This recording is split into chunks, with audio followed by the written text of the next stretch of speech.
on avait, pour ce premier Café Info Pro, donc, eu l'idée d'ouvrir le débat sur ces téléconsultations. Ouvrir le débat parce que voilà, du jour au lendemain, on a été très nombreux à pratiquer les téléconsultations. Rares étaient ceux qui pratiquaient la téléconsultation et du jour au lendemain, rares étaient ceux qui ne pratiquaient pas la téléconsultation. Donc, de cette grande différence, il y a sans doute beaucoup de choses à dire pour chacun. L'idée, c'était de ne pas avoir d'abord idéologique ou dogmatique sur cette affaire-là, mais d'essayer de comprendre un petit peu le pourquoi d'une telle différence. En quelques semaines, au mois de mars, les chiffres de la Caisse nous disent que de quelques milliers de téléconsultations, on est passé en quelques semaines à 1 million d'actes de téléconsultation au cours du mois de mars 2020. Donc, il y a eu un vrai changement de ce côté-là. Et on peut se dire que les caisses, pour ce qui est des téléconsultations, les caisses ont joué leur rôle en facilitant beaucoup cette pratique et en la soutenant. Mais bien sûr que c'est de loin pas le seul argument. Alors, aujourd'hui, ouvrir le débat, c'est une manière de dire qu'on ne va pas avoir d'avis catégorique sur ça, mais d'essayer de repérer les particularités de cette pratique, les potentialités, donc la chance que ça a pu être pour un bon nombre d'entre nous et pour un bon nombre de patients, mais aussi essayer de dégager les limites que cette pratique peut avoir en elle-même. Ça me paraît tout à fait important de le faire dès maintenant, mais même si le débat ne sera pas clos non plus sur ces questions-là, parce qu'il y a des dérives gestionnaires qui sont à l'œuvre déjà depuis pas mal de temps, bien sûr, mais qui le sont sur cette question-là déjà de manière tout à fait opérante. Vous savez que l'interprétariat, le financement de l'interprétariat, par exemple, a été annoncé comme étant supprimé en présentiel et devrait se faire que par téléphone à partir de 2021, donc à partir de demain. Vous voyez, il y a des conséquences concrètes d'arrêter de permettre que l'interprétariat se fasse en présentiel. Donc ça, c'est des combats peut-être qu'il faudra mener sur la base d'éléments concrets, pratiques, qui pourront défendre l'idée qu'on ne peut pas tout faire non plus à distance ou en non présentiel. Bon. Néanmoins, ce travail à distance a pu se faire et avec une relative utilité pour tout le monde vraisemblablement, et on va essayer d'en dégager quelques pistes. Voilà. Sur le déroulement de la matinée, donc on a décidé de dégager quelques questions auxquelles différents intervenants vont pouvoir répondre. On a réuni donc pour cette table ronde, on s'est réunis donc entre praticiens hospitaliers ou de ville. Il y a pour commencer avec nos collègues de ville, Raymond Heitz qui travaille sur Haguenau, psychiatre à Haguenau, Julie Marchal qui travaille sur Strasbourg, en cabinet sur Strasbourg, et puis du côté des hospitaliers, Julie Rolling aux US du Campa, Martin Roth qui travaille un peu au Campa aussi, mais principalement sur le secteur de l'EFSAN en pédopsychiatrie, moi-même, maison d'adolescents. Voilà, nous sommes 5 praticiens, et puis Noémie Gachet, psychologue, est présente aussi pour faire rebondir, animer un peu les débats, distribuer la parole. J'avais envie de poser à ce moment-là une question très générale aux collègues sur cette façon, de façon très simple, comment vous êtes les uns et les autres saisis et pourquoi vous avez démarré fait le choix de se tourne vers Raymond Red. C'est vrai que le premier à y répondre. Et ça, Comment, pourquoi il s'est saisi de cette possibilité de travailler en téléconsultation et peut-être de manière assez générale, comme ça, maintenant chacun a dû adapter un peu sa pratique ou son cadre pratique pour essayer d'être dans une forme de continuité malgré tout son travail de psychiatre. Ouais. Vous m'entendez, c'est bon? J'ai démarré après le confinement relativement rapidement. Il y a encore eu 2 ou 3 jours où il y avait, je crois, à peu près 50% des patients qui étaient présents. Les autres, je leur ai demandé donc de m'appeler. Et puis, en l'espace de quelques jours, j'étais à plus de 90% de patients en téléconsultation. Donc, quand je dis téléconsultation, j'ai rapidement, en écoutant un petit peu les collègues à gauche, à droite, en ce qui me concerne, j'ai choisi de privilégier le téléphone uniquement. Je n'ai pas fait de consultation en vidéo pour diverses raisons. D'abord, comme ça, il y a eu des retours d'expérience de personnes qui étaient en consultation avec une intrusion dans la vie familiale, les gamins qui tournaient autour, bonjour monsieur, etc. Voilà. Ensuite, il y a effectivement l'intrusion dans le domaine, dans la vie familiale que je n'ai pas, me semble-t-il, à connaître. Et donc, j'ai fait toutes mes consultations par téléphone. Voilà. Alors, donc, par téléphone, sans visio. Sans visio, oui.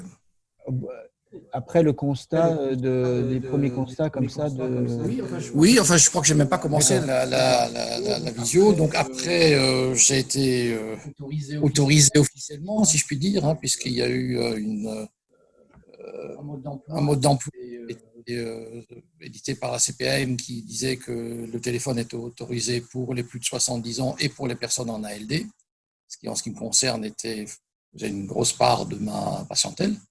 Voilà. Donc, je généralisais ce mode de fonctionnement. Je dois dire que j'en étais assez satisfait. Et puis, je pense qu'on peut travailler également quand il y a un sens qui est coupé. Bon. Par contre, c'est vrai que c'est pas la même chose que ce qui concerne une consultation présentielle, dans la mesure où le dialogue est parti sur d'autres bases. Bon, on va reprendre un petit peu ces éléments. On va peut-être continuer à faire un petit peu, si tu veux bien. Oui. C'est déjà intéressant comme ça d'avoir basculé très vite sur une pratique téléphone, sans visio. Et on va pouvoir reprendre un petit peu, notamment cet élément d'intrusion. On continue un petit tour vraiment introductif comme ça. Julie, tu veux dire un mot? Peut-être juste effectivement quelques mots introductifs et puis pour replacer le cadre, puisque nous aussi au Campa, on a toujours, c'est le centre de consultation pour adolescents de l'Eurométropole, et on a toujours continué à faire des consultations en présentiel, notamment pour les adolescents pour lesquels ça nous paraissait, le distanciel nous paraissait pas pertinent. Et donc du coup, c'est vrai que tout au début du confinement, il y avait une anxiété très importante à sortir. On a même eu une patiente qui a eu une amende. Donc à un moment donné, on rédigeait des petits certificats, des petits mots d'autorisation de sortie qu'on envoyait par mail, et ce qui les rassurait pour venir à la consultation. On a fait un certain nombre de consultations par téléphone également, notamment liées au fait, aussi au début, qu'il y avait la question technique, c'est-à-dire que tous les bureaux n'étaient pas forcément équipés en caméra et en système permettant de faire de la visioconférence ou de la téléconsultation par visio, ce qui fait qu'il y a eu quelques jours d'adaptation. Et puis, il y a eu aussi la question du choix préférentiel du clinicien, du choix préférentiel aussi de l'adolescent ou de la personne, Et là, on a pu repérer aussi qu'en fonction de la psychopathologie et qu'en fonction aussi de l'alliance thérapeutique ou du transfert qui pouvait préexister, eh bien, chez certains ados pour lesquels il y avait une relation thérapeutique de qualité, un transfert établi, ben, finalement, la question de voir son pédopsychiatre ou voir le psychologue qui faisait le suivi ne se posait pas du tout. Et du coup, pour ces consultations-là, on avait privilégié le téléphone. Ce qui fait qu'on a fonctionné avec les 3 modalités, le présentiel, les consultations par téléphone et puis aussi un certain nombre de consultations par visio. Donc ça, c'était pour la question des consultations. Et tout ce qui était CATTP, donc les ateliers thérapeutiques, ça, on les a suspendus. Mais dans d'autres endroits du service de pédopsychiatrie, comme par exemple au centre-ville pour les classes thérapeutiques, un certain nombre de soignants, notamment avec les patients autistes, ont pu faire des ateliers par visio avec l'enfant, avec les parents, en envoyant par exemple du matériel par la poste. Enfin, il y a eu une adaptation assez complexe. Mais nous, au niveau du Campa, voilà, on a continué les suivis individuels et pendant le temps du confinement, il y a eu une suspension du CATTP et du coup une permutation par des entretiens beaucoup plus fréquents, parfois plus courts hein, pour les ados qui étaient pris en charge en CATTP, mais beaucoup plus fréquents dans la semaine. Voilà un peu juste pour poser le cadre de fonctionnement. C'est bon? C'est bon. Ah, d'accord. Non, je disais qu'il y avait d'abord un tout petit temps suspendu, et ce temps suspendu, au départ, c'est comme une, voilà, il y a eu une perturbation quand même. Hein. On peut dire il y a eu une grande perturbation et qui entraîne qui a entraîné pour moi et je pense pour les collègues aussi avec qui j'ai pu discuter, une perte de repères.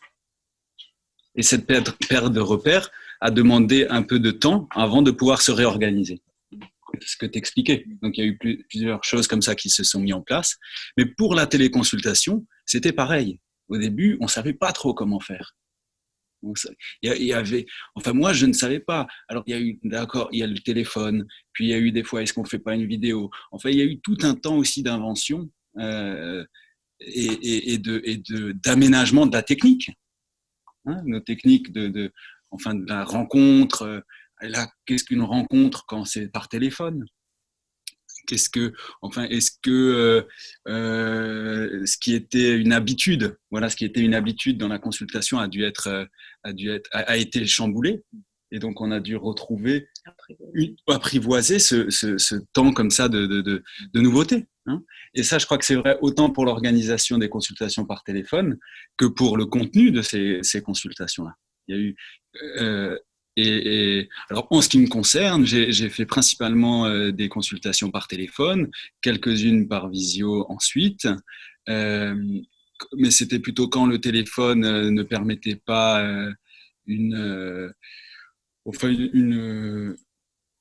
certaine cohérence à la consultation, avec les plus petits, notamment pas les adolescents, mais plutôt les plus petits, ou alors quand effectivement la famille ou les enfants et les adolescents le demandaient. Mais surtout, moi, ce qui me semble important, c'est de commencer par ce cadre, justement parce qu'on parle de cadre, ce cadre qui a été chamboulé. Et qu'il y avait un temps pour penser ce nouveau cadre. Autant, et là, je crois que chacun de manière individuelle, mais aussi du point de vue institutionnel, on a dû se discuter par téléphone aussi, on faisait des consultations entre nous. C'est-à-dire pour penser un peu avec les autres cette nouvelle modalité. Et je crois que ça, c'est toujours pas terminé. On continue à y réfléchir et à réaménager un cadre différent. Il y a juste ce que dit Martin me fait penser, puisqu'on a travaillé tous ensemble pendant le confinement, quand tu dis on a fait des consultations entre eux aussi, c'est que cette modalité de consultation, par téléphone ou par visio, nous enfermait énormément dans nos bureaux. C'est-à-dire, il pouvait y avoir des matinées ou des après-midi, par exemple au Campa. Moi, j'étais enfermée dans mon bureau. À côté, il y avait Morgane, une autre pédopsie. Enfin, on était tous un peu enfermés dans nos bureaux. Et ça j'ai associé sur le fait que c'était aussi pour nous un temps d'isolement plus important. Même si au niveau du service, certains étaient présents dans le service, d'autres étaient à distance. Je dirais que cette modalité de consultation et tous les interstices du fait de pouvoir sortir, raccompagner le patient entre deux consultations, eh ben, nous isolait aussi davantage, ce qui fait que peut-être entre nous aussi, c'est redéployer une autre dynamique pour renforcer un lien. D'autant plus qu'il y avait ce phénomène d'isolement qui était beaucoup plus marqué pour chacun de nous.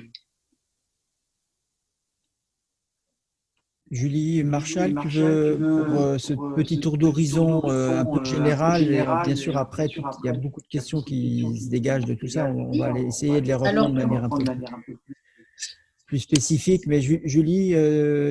Je disais que si vous voulez, pour commencer, je peux vous parler de l'interface technique ou du dispositif que j'ai choisi ou pas choisi au début du confinement quand j'ai dû arrêter les consultations physiques au cabinet. J'étais effectivement, comme disaient mes collègues, dans un moment suspendu, ne sachant pas trop comment faire pour la suite de mes prises en charge. Et en plus, étant en cabinet libéral avec des difficultés à discuter avec des confrères. Et j'ai envoyé des demandes sur différents sites de téléconsultation. J'ai envoyé une dizaine de mails à différents sites commerçants qui proposaient des solutions immédiates. Et il y a un célèbre vendeur d'agenda en ligne qui m'a contacté en premier et que j'avais toujours éconduit poliment quand ils me proposaient un agenda en ligne.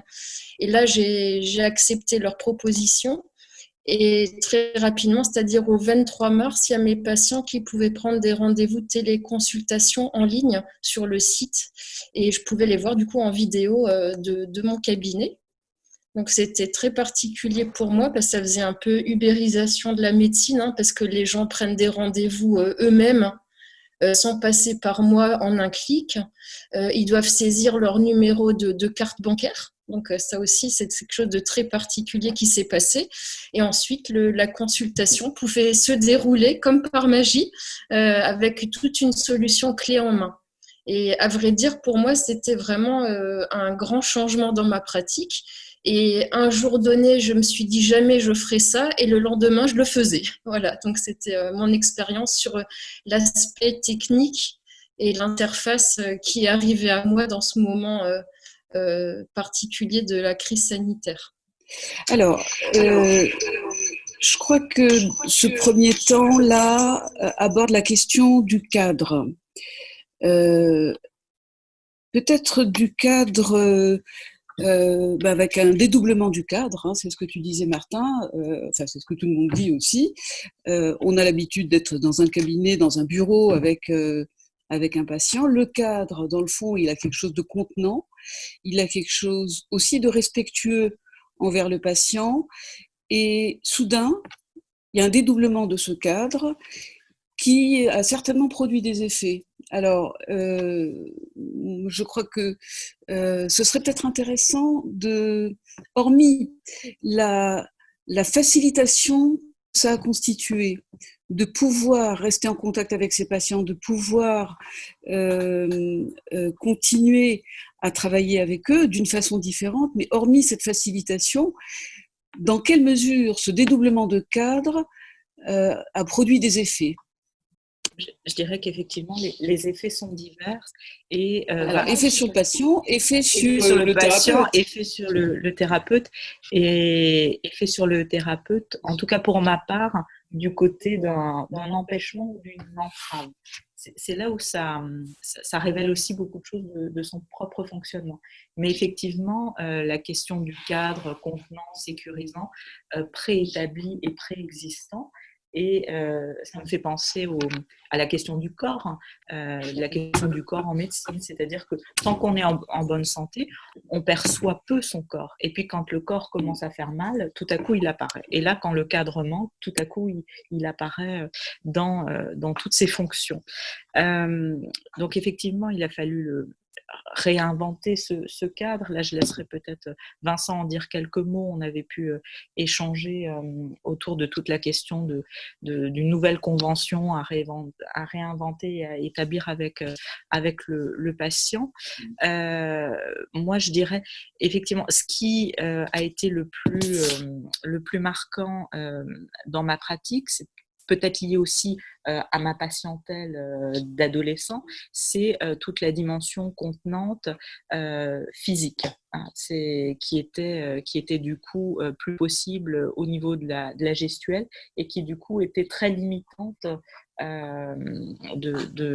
pour moi d'aller chercher le patient en salle d'attente, de tous les éléments cliniques aussi qu'on perdait par rapport au fait de ne pas pouvoir entrer en contact physiquement. Et puis, surtout dans les moments à grande charge émotionnelle, effectivement, on soutenait le patient par la parole, par le regard, et du coup, ça nous forçait presque à une hypermimie, à quelque chose au niveau facial de très particulier, qu'on peut retrouver dans le travail avec les petits-enfants ou avec les patients autistes. Il y a quelques années, quand je travaillais avec les patients autistes, où on est comme ça, on a des traits très, très marqués, mais c'est vrai que du coup, aussi du côté du thérapeute, voilà, moi, dans ma pratique, je ne suis pas quelqu'un de très angoissé de nature, mais j'ai pu avoir quelques moments où, justement, cette entrave physique ou cette incapacité physique était beaucoup plus lourde à porter, notamment avec une adolescente qui avait un moment d'idée suicidaire. Ce cadre, il a pu être aussi, à l'inverse, alors, donc ça, c'est la question du cadre, mais il y a aussi la question du changement de cadre, finalement, de ce passage. C'est-à-dire du passage en présentiel avec tous nos patients, avec tout à coup une rupture. Hein, on passe du présentiel à soit le téléphonique, soit par visio. Et là aussi, ce moment de transition a produit des effets. Par exemple, avec une adolescente qui était plutôt réticente à de nombreux suivis, qui vient de Nancy, et qui habituellement à chaque consultation manifestait une forme d'opposition à venir en consultation. Et là, ce changement de cadre a révélé finalement, a changé quelque chose dans son positionnement. C'est-à-dire que tout à coup, quand j'avais un peu de retard dans la consultation, ce qui, moi, peut m'arriver, et c'est vrai que le changement de cadre fait qu'il y a très peu de sécurisation. Alors, on n'avait pas encore les salles d'attente virtuelles et tout ça, mais ce qui fait que des fois, les patients appelaient la secrétaire pour demander si on était toujours à l'heure au rendez-vous, enfin, si le docteur Holling était bien là, parce que à 15h, j'appelais pas parce que j'avais quelques minutes de retard. Et cette patiente, typiquement, qui jusqu'à présent, dans le suivi, était plutôt réticente, voire opposée à venir, ce qu'elle manifestait de manière un petit peu ostentatoire, et bien là, c'était la première à appeler le secrétariat et à s'inquiéter de la possibilité ou pas du rendez-vous, parce que du coup, ça suspend aussi la consultation, on pourrait dire à un fil. Donc, c'est un effet. Oui, Vincent, tu veux… Non, je te laisse terminer, mais oui, ouais, ce que tu dis, Julie, c'est dans le fond la question. On parle de recevoir les patients. On reçoit nos patients. Là, la patiente dont tu parles, elle prie kiné pour être reçue à distance. Alors, ce qui n'apparaissait pas du tout habituellement. Alors, on a l'habitude de faire avec le discours manifeste, le discours latent, mais quand même, dans cette situation-là, ça a été un effet de surprise pour moi qui a été permis par la modification du cadre. Donc, ça a des effets où ça révèle des choses qui, jusqu'à présent, étaient… Voilà, ça a produit des effets aussi, ce changement de cadre. Dans ce sens. En tout cas, plus de doute sur le transfert. Plus de doute sur le transfert. Plus de doute sur le transfert. Mais du coup, le transfert réapparaissait de manière avec encore plus d'acuité parce que justement, le cadre, il y avait une instabilité du cadre. Est-ce que la consultation allait être maintenue ou pas? Des fois, il y avait alors par téléphone, il n'y avait aucun souci globalement, mais par exemple par visio, quand on faisait par Zoom, il y avait à certains moments l'après-midi, les connexions étaient très instables. Donc du coup, le fait que le lien, bien sûr, c'est au niveau imaginaire, mais quand même, dans la réalité, il y a des moments où ça ne tenait qu'à un fil. Et des fois, ça coupe. Et des fois, ça coupe vraiment. Et cette coupure dans la réalité, et ben, du coup, réinterrogeait le transfert et reposait le transfert vraiment avec d'autant plus de force, je trouve. Sur la question du cadre, on peut aussi interroger le cadre du patient, parce que pour l'instant, on en est à parler du cadre de nos consultations, mais il y a aussi le cadre du patient, qui peut être parfois un peu poreux. Alors, je veux bien Vincent, dire un peu oui, là-dessus. vas-y. Je pense que quand tu parles de dédoublement du cadre, moi je dirais il y a dédoublement des espaces. Il n'y a pas dédoublement du cadre. C'est ça la question justement, c'est-à-dire comment nous pouvons continuer à être garants du cadre. Et il y a un cadre, qui est le cadre de la consultation. Sauf que là, effectivement, il est à distance et c'est toute cette question d'arriver à ce que malgré des espaces dédoublés, triplés, parce qu'on pourrait imaginer, c'est ce qui se passe en ce moment, hein. On est dans plusieurs espaces. On a voulu se mettre ensemble parce qu'on aime bien être ensemble, c'est humain, mais vous êtes chacun dans vos espaces. Donc là, c'est cette question-là. Et effectivement, quand on avait prédiscuté pour la préparation de cette idée d'une nouvelle convention, c'est bien pour continuer à définir quelque chose qui permettrait que ce cadre ait une forme de continuité.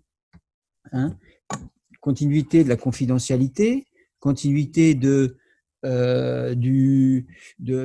rapport au corps respectueux un peu avec cette question de la bonne distance, etc., etc. Alors, sur des choses très concrètes, effectivement, quand on s'est mis un peu sans expérience, s'est jeté dans cette affaire des téléconsultations, on a découvert des choses assez extraordinaires. Et petit à petit, il a fallu, moi je me suis, de manière très concrète, très pratique, inventer des nouvelles conventions. De dire aux gens, par exemple, oui, vous avez rendez-vous à telle heure, mais envoyez-moi un petit SMS pour me dire, êtes-vous dispo, êtes-vous là? Et je vous réponds, je suis là, et on peut s'appeler. Parce que sinon, les gens appelaient alors que j'étais déjà en communication.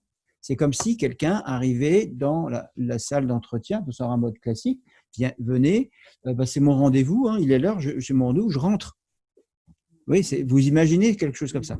Donc, établir une nouvelle convention, et que je fais encore maintenant, parce que quand il y a des gens qui ont, pour peu, ils sont peu nombreux, mais qui continuent, pour lesquels je continue à faire des choses un peu à distance, il y a qu'on pourrait dire comme une nouvelle convention entre nous, hein, comme actuellement, moi je pense que plus jamais je serrerai des mains pour saluer, et que je vous la porte et je fais un geste, une autre convention, et je la raccompagne, comme s'ils ont moins à toucher, je la raccompagne. On arrive à établir d'autres conventions qui permettent à la fois de saluer, dire au revoir, dire c'est bon, je suis là, etc. Donc ça me paraît vraiment important, et c'est cette question de ça nous revient d'être garant de ce cadre-là. Et ça a été dit d'emblée avec Raymond tout à l'heure quand il a parlé d'intrusion. Parce que en quoi, nous aussi, on débarque chez les gens finalement avec cette histoire de téléconsultation. Et on a pu en discuter comme quelque chose qui pouvait être, pour une part, une sorte d'équivalent de visite à domicile, et ce qui pouvait avoir un certain intérêt. Hein, mais qui pouvait aussi être vécu comme intrusif, mais à l'inverse aussi très plaisant pour un tel enfant qui m'a fait plusieurs, m'ont fait la visite de leur chambre, hein, et tout content me montrait ceci, cela, bon, voilà. Mais il pouvait y avoir une dimension d'intrusion quand cette affaire-là, le cadre, ce nouveau cadre, et les limites de ce nouveau cadre n'étaient pas bien posées. Et en termes comme ça de nouvelles conventions ou d'être garant de ce cadre, quelque chose qui m'a paru tout à fait essentiel, c'est de demander à vérifier qui est là, qui n'est pas là, si on n'en est pas totalement certain, parce qu'on a eu des consultations comme ça où maman ou un autre écoutait à la porte, où au fait les portes étaient ouvertes, et on se rend compte que tout ce qui se dit là, finalement, ça, c'est pas du tout, ça ne reste pas du tout là où on pensait qu'était la chambre de ou de telle pièce ou tel bureau, etc. Donc, et ça, c'est à nous. Alors, on va pas le faire. Moi, j'ai pas eu à le faire systématiquement, mais si je sentais que c'était pas garanti, eh ben, j'ai dû dire, tu es où là? On est bien ensemble, oui. Et pour nous-mêmes, parce que je me suis rendu compte que, mince, là, je suis en train de dire quelque chose. Si j'avais su que la porte était ouverte, je l'aurais pas dit, ou pas comme ça, hein. Donc, c'est vraiment, à mon avis, cette question-là. Et moi, j'ai eu le sentiment d'avoir continué à faire mon travail, mais en devant adapter un bon nombre de choses. C'est pour ça que je parlerai plutôt de ça. Un même cadre qui doit se continuer, mais à devoir gérer plusieurs espaces. Le cadre, oui, tu as raison de pointer que le cadre, il reste le cadre, mais que dans le fond, c'est l'espace thérapeutique qui est à penser. Et moi, j'en suis arrivée à me demander si, avec certains adolescents, il n'y avait pas lieu rapidement de proposer, justement de poser ces questions que tu soulèves. Est-ce que tu es dans ta chambre? Est-ce que tu es seul dans ta chambre? Est-ce que quelqu'un peut t'écouter ou peut nous écouter, etc. C'est-à-dire aider le patient, surtout quand c'est un adolescent, me semble-t-il, à délimiter son cadre. Martin?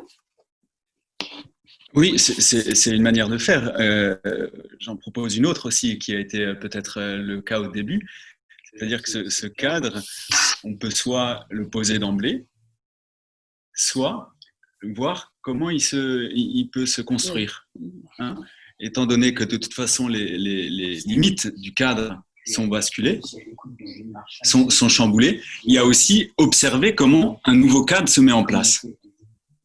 Tu vois? Il y a le cet accompagnement, c'est-à-dire être là, soit à l'écoute, soit être là et observer, mais une observation attentive, hein, comme en fait une observation qui ressemble à nos consultations. Observer l'autre, enfin l'écouter, je mets ça sur le même plan là, écouter l'autre dans ce qui a été chamboulé au niveau du cadre et la manière dont un nouveau cadre se construit pour la période où ça dure. Et donc ce passage, hein, toi tu parlais de passage d'un cadre à l'autre, et il y a aussi être attentif à ce passage, parce que à poser d'emblée un cadre, j'entends qu'il peut y avoir enfin que ça permet de délimiter les choses, mais je trouve qu'il y a aussi un intérêt à voir comment ce cadre, comment se débrouille la personne avec ce chamboulement. Alors pour certains, il est important peut-être d'emblée de permettre une certaine sécurité, quelque chose de sécurisant ou sur quoi ils peuvent se reposer. D'autres, je trouve que c'est tout à fait intéressant de laisser flotter un temps quelque chose qui a à se retrouver. Mais peut-être aussi, faut-il faire la différence entre avec les adolescents, avec les enfants, avec les adultes et selon les pathologies. Je crois que c'est effectivement, je trouve effectivement tout à fait intéressante l'idée de construire avec le patient ce cadre. Hein. Moi, je pense par exemple à un patient dont la mère passait derrière, donc elle pouvait entendre, qui tripotait son téléphone. Alors, je ne vais pas dire enlève ton téléphone, je vais poser la question de savoir qu'est-ce qu'il faisait. Et bon, du coup, ça a indiqué de façon pour lui, en tout cas, il l'a interprété comme ça, il a posé son téléphone.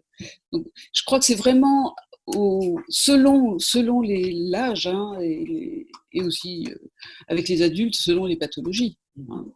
C'est tout à fait désolée. Oui, mais tout à fait, juste en une phrase, hein, tout à fait d'accord avec Noémie. Et s'agissant des adolescents, de pouvoir effectivement leur renvoyer, parce que quand même pour la première fois de manière inédite, c'est à nous d'être garant de ce cadre, mais ce cadre ne peut pas se faire sans l'implication de l'ado, davantage encore que en présentiel. Et du coup, pour certains, certains, moi j'ai pu le travailler comme une manière aussi pas de les remettre en scène, mais de leur, un investissement supplémentaire du suivi, c'est-à-dire effectivement, quand on est dans la pièce de consultation, je veux dire, on maîtrise les choses, le patient rentre, s'installe. Là, il en va de son implication, du choix de la pièce. Est-ce que un parent va passer? Est-ce qu'un petit frère ou une petite sœur va passer? Est-ce qu'on va peut-être enregistrer la consultation ou pas? Enfin, je dirais que son implication est beaucoup plus grande. Et ça, c'était plutôt des pré-ados, des jeunes ados qui, pris dans une dynamique familiale aussi particulière, je leur envoyais, bah voilà, toi, tu as une responsabilité dans cette consultation un petit peu inédite. Et c'était aussi très valorisant pour eux. Oui, c'est vrai. Alors, ce que tu dis, Julie, c'est que c'est une idée qui me paraît intéressante, c'est que le patient, dans le fond, quand il vient, soit au cabinet, soit à l'hôpital, il n'a la maîtrise de rien, si ce n'est de venir ou de ne pas venir, de parler ou de ne pas parler. Alors que là, il a aussi peut-être une maîtrise sur le cadre. C'est tout à fait intéressant. Ouais. Mais je crois que Raymond voulait parler, oui. Oui, en fait, moi, je voulais vous faire part d'une expérience que j'ai eue d'abord, non pas en tant que praticien, mais en tant que patient, puisque peu de temps après le début du confinement, j'ai dû appeler un chirurgien pour une opération qui était programmée et qui donc m'a reçu sur la même plateforme d'agenda en ligne dont parlait Julie Marchal tout à l'heure, je suppose. Du coup, j'ai été surpris de voir, donc je me suis connecté à l'heure du rendez-vous et puis j'ai patienté une dizaine de minutes. J'ai été mis en attente jusqu'à ce que le chirurgien en question apparaisse à l'autre bout de l'écran et me demande donc voilà pour quelle raison je l'appelais. Du coup, je me suis dit tiens, lui, il procède comme ça, c'est-à-dire quand il est prêt, il met la connexion en route. En ce qui me concerne, j'ai pas fait le même choix, puisque j'ai demandé aux personnes, aux patients, de m'appeler à l'heure de leur consultation. Et du coup, ça a eu des effets, en tout cas chez moi, assez importants dans la mesure où il fallait que je sois à l'heure. Donc, chaque fois 5 minutes avant la consultation, ça a eu quelque chose que j'avais absolument pas anticipé. C'est-à-dire que 5 minutes avant la fin de la consultation, je disais aux personnes, bon, écoutez, il va falloir raccrocher parce que il y a le patient suivant qui va téléphoner. Et en même temps, il fallait encore, parler des dernières choses importantes, c'est-à-dire est-ce qu'il faut un changement dans le traitement, est-ce qu'il faut un arrêt de travail, quelle est l'heure et le jour du prochain rendez-vous. En général, tout ça, ça mettait bien 2 ou 3 minutes. Je dis, bon, écoutez, je vous enverrai l'ordonnance par mail, je vous enverrai l'arrêt de travail par mail. Et donc, toute cette partie administrative, je mettais le dossier de côté. Et puis, le soir, après mes consultations, il fallait retrouver un petit peu ce que j'avais à envoyer à tout un chacun. Bon, voilà. Du coup, là où je pensais imaginairement les premiers jours être un petit peu tranquille parce que j'avais personne dans mon cabinet, je n'étais pas tranquille du tout. Et j'ai bossé comme jamais, sans faire de pause à midi parce qu'il y avait une partie administrative qui était quand même très importante. Voilà. Mais du coup, autre chose, je crois que je me suis rendu compte assez vite que le cadre, selon que ce soit une consultation en présentiel et que ce soit une consultation à distance, c'est pas du tout pareil. Et les gens ne disent pas la même chose.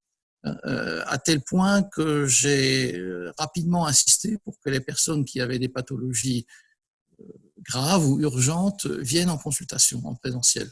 Je pense à une femme qui venait de perdre son mari brutalement par un accident de la circulation. Ils dirigeaient à 2 une entreprise, donc depuis l'entreprise a déposé son bilan. Enfin, là, il y a des circonstances assez dramatiques.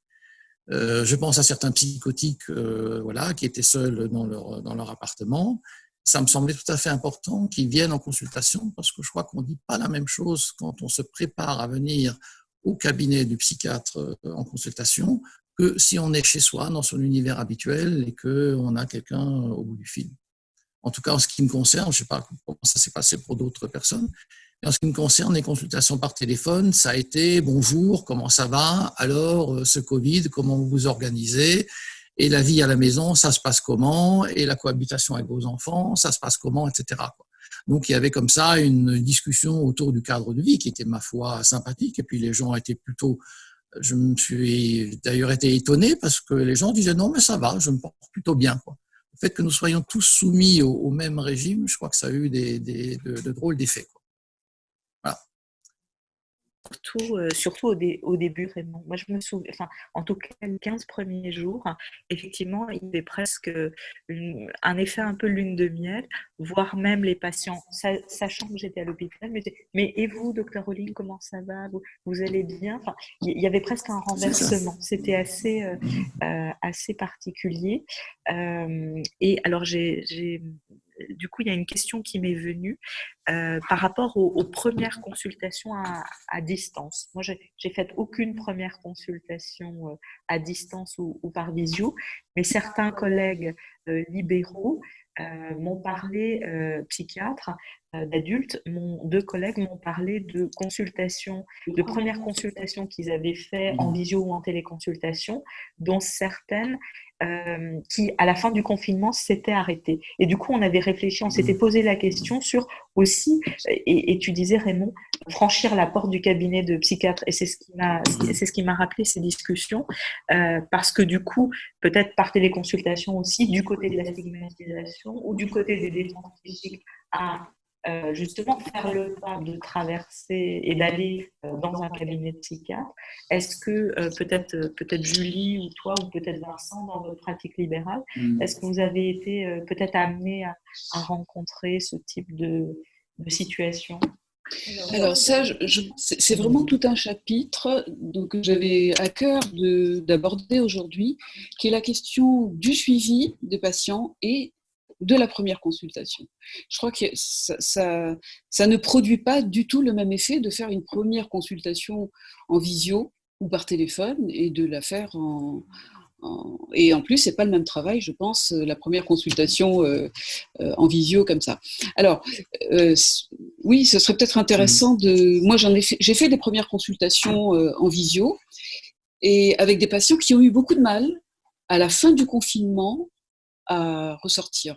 Moi, j'ai plutôt poussé les patients que j'avais vus en première consultation en visio, je les ai plutôt poussés à venir au cabinet après et le plus souvent, il y a eu des réticences. Mais au moment où ils ont pu sortir et réaffronter l'extérieur, parce qu'il y a eu évidemment beaucoup de peur, hein, on parlait il n'y a pas longtemps de la peur avec Vincent, par rapport à toute cette période de contamination possible. Passer cette première peur, il y a eu un effet de libération aussi de revenir au cabinet. Alors Vincent, je crois que tu voulais intervenir. Qu'est-ce qui serait le plus, je trouve là, le plus important à souligner, c'est effectivement cette question de comment et pourquoi on a chacun maintenu parfois du présentiel. Moi, je sais que dans le cas de la maison des adolescents, je l'ai fait et si on voudrait résumer, je l'ai fait principalement pour toutes les situations qui méritaient une évaluation un peu plus sérieuse. Par exemple, concrètement, poser l'indication d'une hospitalisation, je ne me voyais pas faire ça à distance et ils sont venus dans le champ du suicide, par exemple, ou dans le champ d'une évaluation psychopathologique plus fine, etc. Et voilà, donc tout ça s'est passé en présentiel parce que ça sera, je ne sais pas si on va pouvoir approfondir ce matin, mais ça renvoie à plein de choses liées à effectivement une clinique qui doit s'appuyer pas seulement sur le discours et ce qu'on entend comme ça à distance, mais aussi sur l'articulation entre ce qui est dit et ce qui est perçu. Et puis cette question d'être dans un travail où les choses sont incarnées quand même. Et je crois que cette question des premières consultations et de la suite à donner à ces premières consultations et la mise en place qu'on appelle d'un transfert, le mot qui a été utilisé tout à l'heure, ou pré-transfert, à mon avis, passe par cette question que voilà, on fait un travail où les choses sont incarnées quand même. Je pratique le psychodrame, c'est une des choses essentielles au psychodrame qui fait que justement, par le psychodrame, on incarne beaucoup plus les choses, y compris une émotion, y compris une situation, etc. Et c'est un levier de fonctionnement essentiel au psychodrame. Mais il n'y a pas que le psychodrame, mais cette question d'incarner, je pense qu'elle est effectivement, c'est cette question que soulevait au tout début Julie quand elle disait, bon, pour les consultations connues, pour les gens connus ou pour lesquels il y a un transfert d'installé, la suite peut se faire. C'est vrai que assurer les premiers contacts en non présentiel et établir ça, c'est compliqué. Mais je l'ai fait malgré tout. Hein.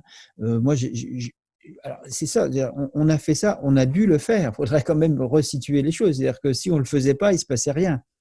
Et je pense qu'il faut partir de là. C'est-à-dire qu'on a tous souhaité travailler parce qu'on en avait envie et parce qu'on pensait aussi que c'était utile aux patients. Donc, on est parti de là. De toute façon, entre guillemets, c'est mieux que rien. Et je pense que la discussion qu'on a aujourd'hui, qu'il va falloir continuer à avoir, c'est la réflexion qu'il va falloir poursuivre, c'est que je pense que c'est pas seulement mieux que rien, avec certaines limites, mais qu'il y a un peu plus. Moi, j'ai vu un patient comme ça, dans des consultations totalement dramatiques, puisque son père venait de mourir d'un accident de SNCF, et j'ai vu cet enfant de 11 ans et sa mère en visio dans un premier temps, et ça s'est maintenu et de manière très régulière au début, et les choses ont démarré comme ça, mais c'était dès le lendemain de l'accident. Il se trouve que j'étais avec la CUMP à ce moment-là, enfin bref, quand ils ont été sollicités, du coup, il y a eu un lien très rapide,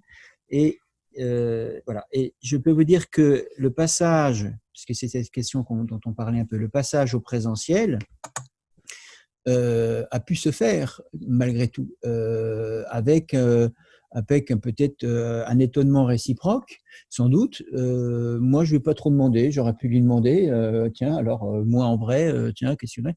En tout cas, moi, ce que je peux vous dire, par exemple, qui m'a tout à fait surpris, c'est que quand j'étais face à ce petit bonhomme en présentiel, c'est justement parce que c'était un petit bonhomme.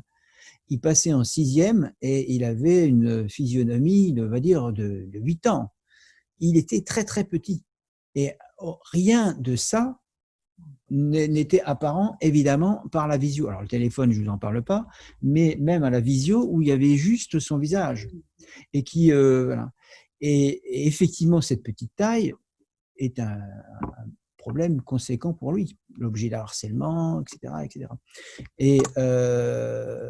Et participer beaucoup au fait qu'il ait un peu de mal à faire sa rentrée, hein, parce que du fait d'un deuil très très difficile, etc. Bref, mais voilà, le présentiel est venu quand même bousculer quelque chose où et bien sûr, on n'a pas affaire qu'à des mots et qu'à de la parole, mais aussi avec un être qui a un corps qui vit et qui s'exprime, etc.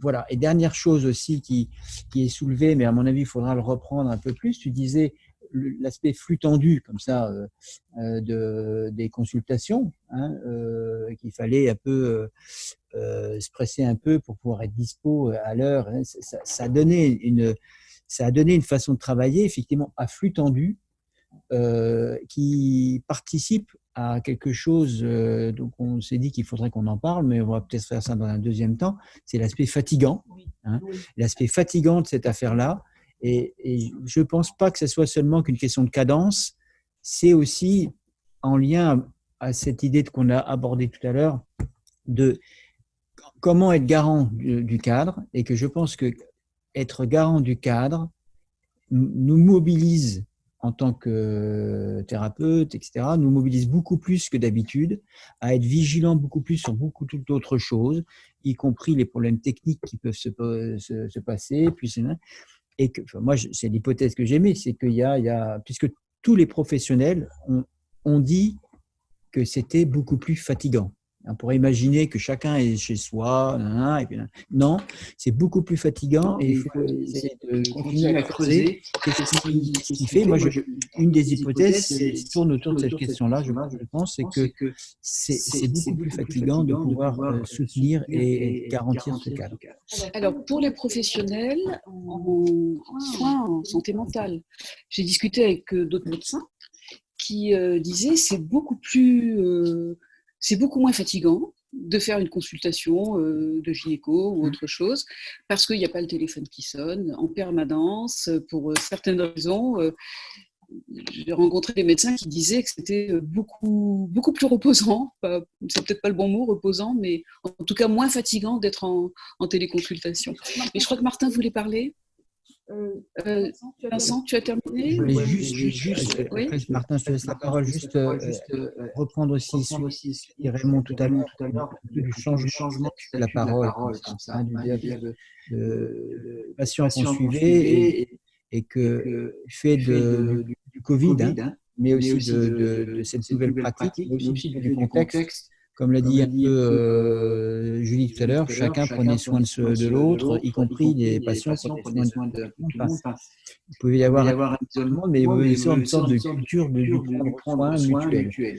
Et surtout, j'ai bien entendu ce que tu disais, que comme si le statut de la parole avait bougé un peu, on était dans quelque chose de plus du côté du soutien, et beaucoup moins du côté d'un travail psychothérapique antérieur. Enfin, j'ai bien compris ce que tu as dit, c'est ce changement comme ça je ne sais pas si on peut parler du statut de la parole ou quelque chose comme ça, mais enfin, quand même comme un. Et est-ce que du coup, à l'inverse, au retour du présentiel, tu as senti qu'à l'inverse, les choses avaient pu reprendre justement comme elles étaient à l'initiative pour certains de ces patients? Oui, en ce qui me concerne, j'ai demandé que les patients reviennent en présentiel le plus rapidement possible. D'ailleurs, je suis là en nous écoutant les uns les autres, je me demande, mais pourquoi est-ce qu'on a basculé aussi massivement en téléconsultation, puisque finalement la consultation en présentiel était possible. Et alors pourquoi tout d'un coup ça s'est fait à, je sais pas, 90-95% pour certains en téléconsultation? À l'inverse, comme on avait un groupe de psychiatres libéraux sur WhatsApp, j'ai vu qu'il y avait quelques collègues qui, eux, ont continué à fonctionner en présentiel quasi exclusivement, y compris pendant le confinement. On a dit, ah bah tiens, c'est courageux, quoi.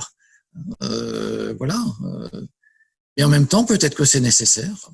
Oui, c'était un point que je voulais reprendre qu'évoquait Vincent sur la présence, le corps. Je trouvais que ces consultations, ces téléconsultations ont montré le côté négatif, c'est-à-dire ont montré ce qui est d'habitude et ce qui n'était plus.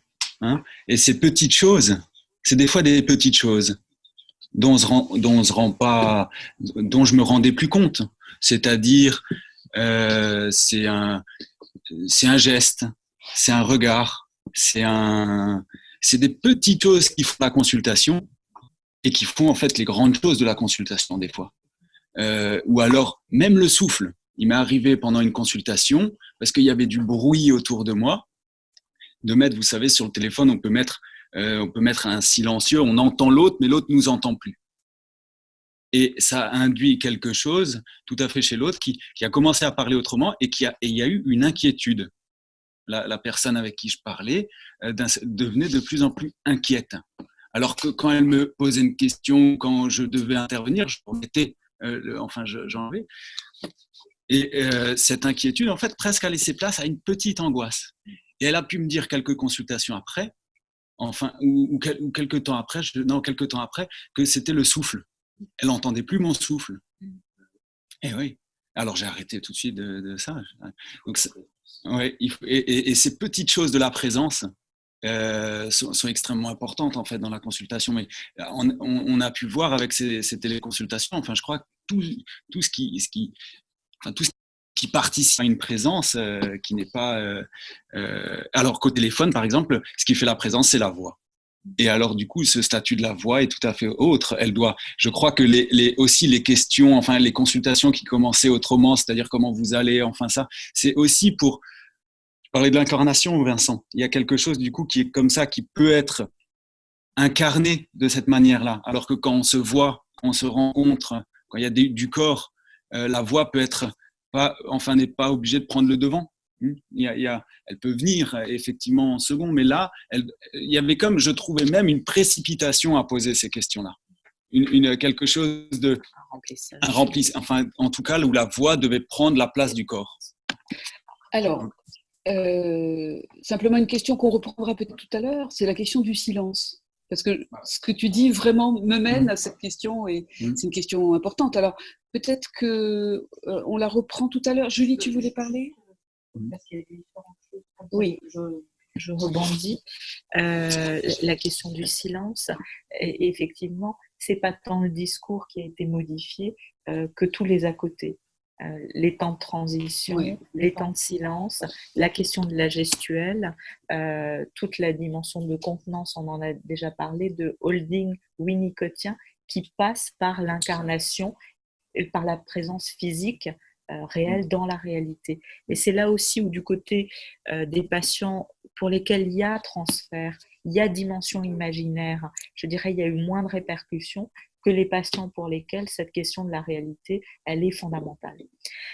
Sur la question et où effectivement, du côté du discours, je trouve à des moments, moi, je devais me retenir pour ne pas être dans une forme de remplissage et du coup d'entrave du patient par rapport à sa parole.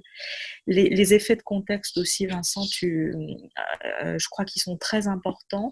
Moi, je vois des adultes aussi au centre psychotrauma et il y a eu des moments vraiment de grandes avancées qui ont été permises, mais qui, à mon avis, c'est difficile de détricoter ce qui est du contexte particulier, enfin du contexte de la téléconsultation, et du coup de la dimension aussi protectrice, facilitatrice que ça a pu avoir. Là, je digresse, mais avec les patients autistes, ça a vraiment permis de faciliter la consultation. Et là aussi, c'est des indications très spécifiques. Et ce contexte plus global, très anxiogène, pour ces patientes que je suis au centre psychotrauma, tout à coup, ça a permis de remettre en lumière certains pans de l'histoire familiale en rapport avec la guerre et de libérer aussi la parole au niveau familial. Donc, c'est aussi parfois difficile de dire qu'est-ce qui était du fait du cadre de la téléconsultation, du contexte plus global et du fait que ce qui a pu être décrit par certains patients, c'est que un certain nombre d'autres suivis se sont arrêtés. Par exemple, pour ces patientes, les suivis par les associations, les suivis par d'autres structures, et du coup, ce qui a perduré pendant un temps, au début du confinement, pendant les 2 premiers mois, c'était les consultations avec le psychiatre. Et du coup, ça faisait aussi que du coup, ces consultations devenaient plus riches parce que c'était majoritairement des femmes qui vivaient seules, qui n'avaient pas forcément un étayage social ou familial très important. Et du coup aussi, ce temps de la consultation était beaucoup plus investi et avec du coup des éléments beaucoup plus riches. Je voulais juste encore dire sur l'effet facilitateur aussi de l'interface de l'écran pour certains publics, par exemple les patients autistes. Et là aussi, ça pourrait être intéressant moi je ne suis pas du tout pro visio, pro distanciel. J'ai besoin, pour le coup, je fais besoin des gens qui ont besoin de quelque chose d'incarné et de physique. Mais pour certains patients, par exemple les patients autistes, ou certains patients adolescents phobiques, et là aussi, il faut penser les choses dans une temporalité. L'écran, ça pourrait être une possibilité dans l'initiation au suivi, ou peut-être dans certains suivis, une alternance entre le présentiel et l'écran, dans certaines indications très, très, très ciblées, où on pourrait peut-être penser les choses. Pas dans la majorité, mais dans certains, où on voit bien que l'interface de l'écran a protégé et a du coup facilité et diminué les défenses psychiques pour certains. Voilà, c'était juste... On va passer la parole à Julie Marchal qui va nous dire un mot. Je vais juste souligner ça, mais je pense qu'on va peut-être prendre un peu après la pause un temps pour le déployer un peu plus, parce que ça puisse avoir un effet protecteur et donc facilitateur de la parole, on l'a remarqué. Et on a remarqué aussi tout l'inverse, que ça pouvait aussi avoir un effet excitant, trop excitant, avec notamment un effet loupe, et on était du côté du sexuel, je pourrais vous donner un exemple clinique tout à fait éloquent, etc. Donc, et éventuellement l'aspect intrusif dont on a un peu parlé tout à l'heure. Donc, à la fois pour certains protecteurs, et ça serait intéressant de voir lesquels, hein, bien sûr, l'isolement, l'inhibition, mais l'aspect de l'autisme est tout à fait particulier. Et voilà, qui devait, finalement, c'est d'assez bonnes indications. Donc, on peut s'autoriser assez facilement et pour une forme de contre-indication pour un bon nombre d'autres. Et on a commencé à en parler, mais je pense que sur la deuxième partie, ce serait bien de formaliser de manière un peu plus claire cette affaire-là. Julie Marchal, tu voulais nous réagir, Alors, nous dire un mot? oui, alors on pourra effectivement en deuxième partie parler plus précisément des indications privilégiées, de ce que ça a apporté. Mais ce qu'on peut dire là peut-être pour cette première partie, c'est que avec les téléconsultations, on a gagné des choses, on en a perdu d'autres, et ça, on l'a découvert au fur et à mesure. Et pour chaque suivi, pour chaque patient, ce qui est gagné, ce qui est perdu, on le découvre, on ne le sait pas d'avance. Et on a tous été fatigués, on l'a tous dit cognitivement par les téléconsultations. Moi, j'ai l'impression que c'est parce qu'il y a comme une sorte de paradoxe. Alors, je ne sais pas si le mot est juste, mais il y a à chaque fois deux choses qui coexistent. On perd des informations, parce qu'il y a des choses qu'on ne voit pas, qu'on ne ressent pas au niveau des sens, mais il y a d'autres choses qu'on gagne. Et en même temps, il y a le paradoxe de la distance et de la proximité qui coexistent en fait au même moment. La distance parce qu'il y a les deux lieux, il y a des choses qu'on ne voit pas, qu'on ne perçoit pas, il y a les problèmes techniques de connexion, etc., qui font qu'il y a une grande distance. Et en même temps, c'est trop proche.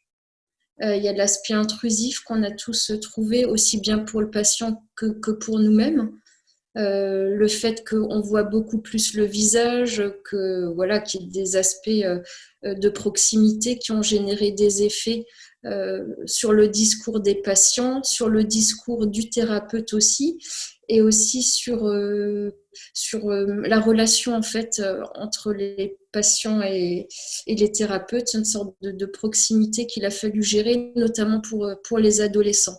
Là, j'ai plusieurs exemples, je ne sais pas si on en parlera plus tard, d'exemples concrets qui sont passés pour moi en tout cas. Tu peux y aller là, hein. Vas-y, dis. Je peux en parler. J'ai vu, alors c'était une jeune fille qui a une anorexie, enfin sa famille m'a signalé qu'elle avait une anorexie mentale, enfin, qu'elle mangeait plus et qu'elle était très triste. Et ça, c'était donc pour le premier rendez-vous, en effet, j'ai choisi de la recevoir physiquement parce que je pensais que c'était mieux pour amorcer un suivi de recevoir en présentiel quelqu'un. J'ai bien fait de le faire parce que pour d'autres patients, quand le premier rendez-vous s'est fait par distance, j'ai l'impression qu'après les rendez-vous, statistiquement, les suivis n'ont pas pu se poursuivre. Il y a le lien qui s'est moins bien fait. Du coup, j'avais reçu cette jeune fille au cabinet. Et après, pour la suite du suivi, je n'ai pas utilisé la plateforme bien codifiée, mais j'avais utilisé mon téléphone avec WhatsApp. Donc là, c'est un peu différent parce que j'ai l'impression qu'il y a plus de proximité. Et aussi, à vrai dire, quand je fais des WhatsApp, je ne suis pas à mon cabinet, je suis chez moi. Du coup, en arrière-plan, en hors-champ, il peut y avoir des indices sur ma vie personnelle. Donc, on pourra aussi peut-être parler tous de ça, comment on choisit ce qu'on montre ou ce qu'on ne montre pas de notre cabinet ou de notre domicile. Ça modifie, je pense, aussi un petit peu notre pratique, le lieu où on est. Et en fait, cette jeune fille elle a tout de suite le fait je pense, de pouvoir avoir son psychiatre comme ça dans sa chambre sur le téléphone, ça a fait un lien très, très massif. Et en fait, elle m'envoyait après sur WhatsApp en message écrit des informations cliniques préoccupantes, notamment des idées suicidaires. Et finalement, j'ai pu poser bizarrement une indication d'hospitalisation par WhatsApp. Donc c'est très étrange d'avoir fait ça et qui s'est bien déroulé parce qu'à ce jour, elle est hospitalisée en pédiatrie aux grands enfants et tout ça s'est fait un petit peu à distance.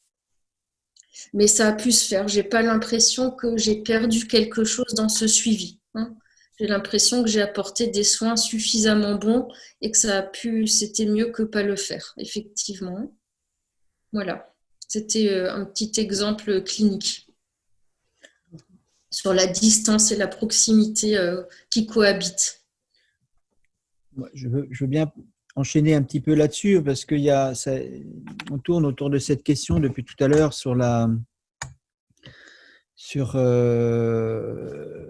cette question de la maîtrise là.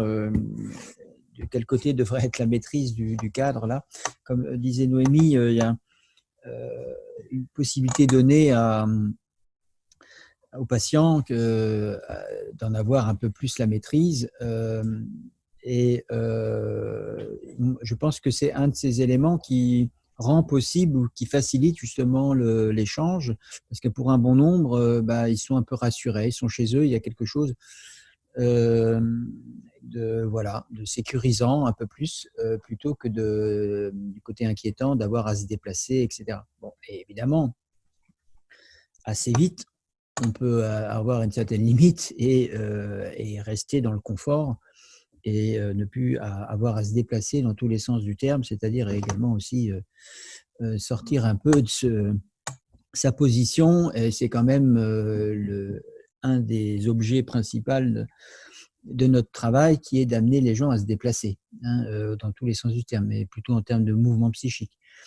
Donc, néanmoins, cette base de sécurité, elle est essentielle pour permettre un échange, et je pense que dans le côté rester chez soi, ça participe pas mal et que ça peut faire partie des indications importantes. À l'inverse, quand on a parlé de holding, c'est une façon de le dire, mais on peut le dire d'une autre manière. On pourrait dire aussi le terme parexcitant. C'est pas les termes équivalents, mais ça tourne autour de cette fonction-là que le thérapeute a, là encore pour être un peu dans le garant du cadre, qui permet que telle et telle expression ou comportement puisse être, ou émotion d'ailleurs, ressenti, puisse être contenu. C'est cette question de la contenance. Et on parle d'un cadre, c'est aussi cette enveloppe qui permet que des choses se disent et qui permet que des choses ne soient pas destructrices. Vous savez bien que dans les consultations, des fois, ça part assez loin et que si vous avez en face un patient qui est totalement démonté, totalement bouleversé, vous n'allez pas, parce que c'est l'heure, lui dire bon, ça y est, c'est l'heure, au revoir. Et il va falloir un peu justement permettre un peu que les choses se rassemblent, se retombent un peu en termes d'émotion, et pour pouvoir partir un peu sereinement. Donc, c'est cette question tout à fait du holding qui nécessite une présence, ou qui est en tout cas très difficile, moi je trouve, à distance. Et je peux vous donner un petit exemple clinique, et ensuite je vous donne juste cet exemple-là autour de cette histoire de cette affaire que dans ce cadre-là, on peut. C'est un peu comme ça que l'a dit aussi tout à l'heure Julie Rolling. On est finalement un peu entravé, voire amputé dans une certaine fonction, notamment de ce côté-là, parexcitant, contenant. Et moi, je trouve que c'est ça qui nous empêche, par exemple, de plus être à même d'avoir cette gestion du silence. Parce que dans ce travail qu'on a, nous, on a à gérer le silence. Le silence, c'est laisser le patient un peu livré un peu à lui-même. Mais on sait bien que pour certains, être livré un peu à soi-même, c'est compliqué. Donc, on a dans notre travail à permettre qu'il y ait un peu de silence, mais pas trop, etc. Donc, c'est un peu comme cette question de la distance. Elle est à trouver. Bon. Et moi, je pense que cette affaire-là est très compliquée, voire, je ne sais pas si c'est tellement possible, enfin, un petit peu possible, mais quand même très compliqué à gérer à distance.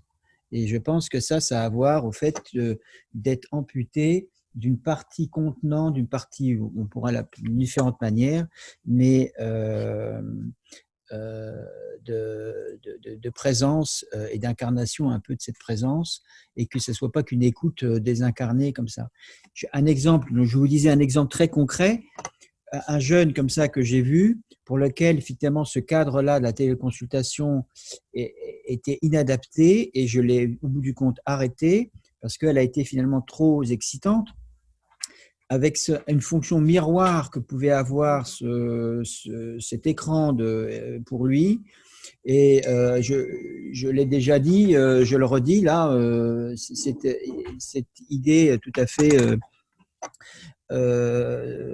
intéressante de constater cet adolescent a pu quitter le cadre, à ce moment-là, pas le cadre symbolique de la consultation, mais le cadre de l'écran, pour aller se déshabiller et revenir sur l'écran pendant la consultation à faire une danse tout nu. Vous voyez, derrière sa maman qui, elle, était restée. Donc, il est parti du champ de l'écran et il est revenu à poil en train de danser.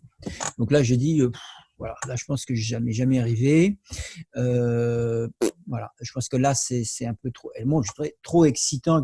Dans le même temps, il a réussi à revenir, à se rhabiller un petit peu, mais il a utilisé la caméra de l'écran, comme je ferais moi comme ça. Moi, je ne vais pas vous le faire jusqu'au bout parce que justement, je ne suis pas lui, mais il m'a montré le fond de sa gorge, quoi. Hein. Et on était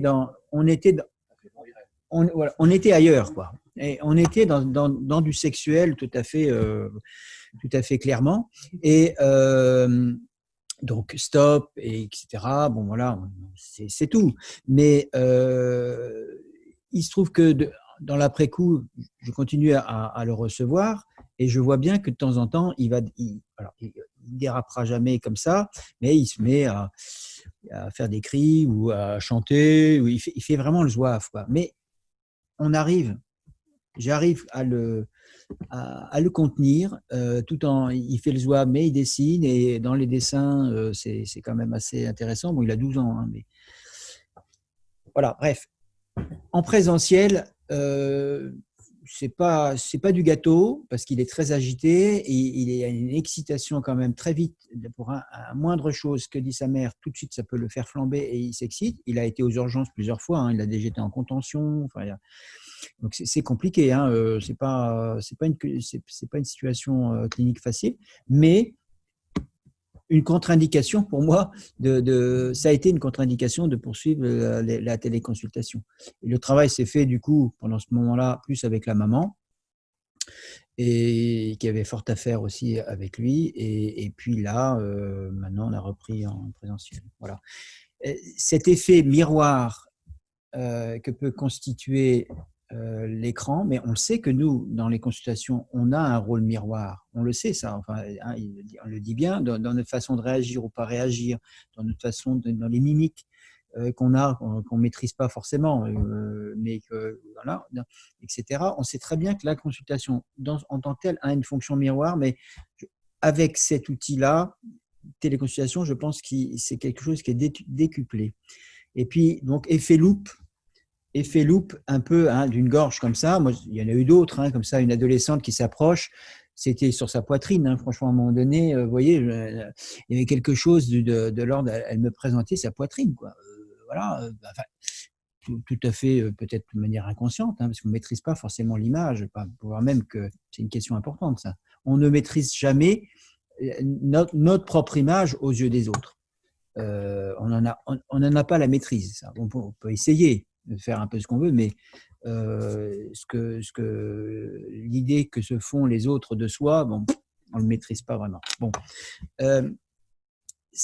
voilà, ce sont des choses importantes qui nous, à mon avis, sont vraiment essentielles pour poser les limites un peu de cette pratique.